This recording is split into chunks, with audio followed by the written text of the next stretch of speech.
When it comes to hate, the Jews of the Anti-Defamation League are experts. Well, they invented hate speech, pushed the legislation, and threw a muzzle over everyone's mouth. Yet there is no legal definition of hate speech, only vague and subjective laws that gives Jewry the gavel. Now, the ADL displays a 100% hate symbol on their site, signifying how those racist white supremacists boast of being lily white. Yet the ADL has their own 100%. Only blood-pure Jews can be full citizens of the Jewish state that the ADL promotes, with Israeli national rights above and beyond civil rights. But Palestinians whose land was stolen by the Jews are shut out. The hypocrisy is shameless. For too many, when it comes to the peace process between Israelis and Palestinians, the refugee issue is only about the Palestinians.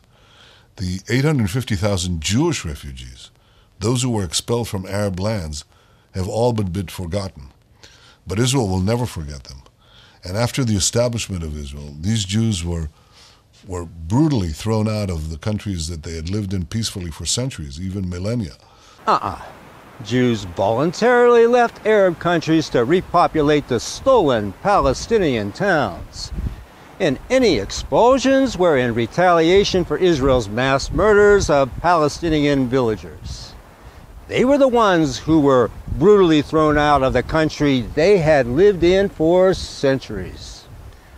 Another ADL hate symbol, the Alabama Aryan Brotherhood. One fridge Aryan white group and the ADL screeches. Come on. Aryan Brotherhood is a network of prison gangs, and the feds are all over them. Yet, how many network brotherhoods do the Jews have? 1,000 at least, with billions of dollars to fund their fan club on Capitol Hill.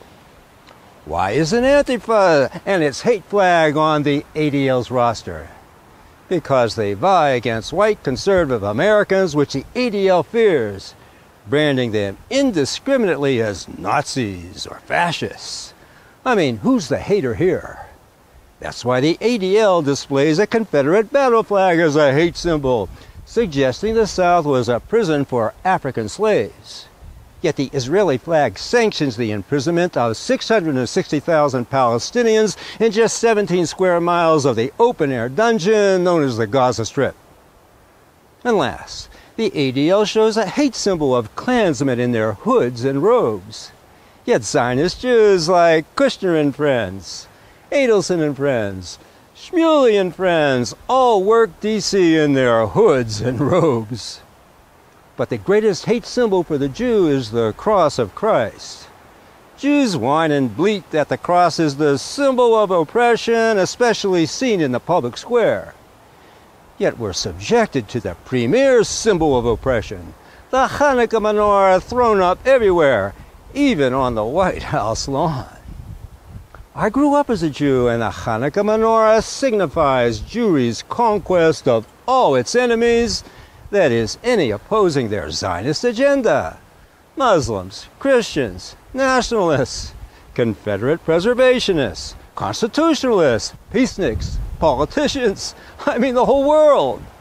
All are targets of Jewry's one world conquest.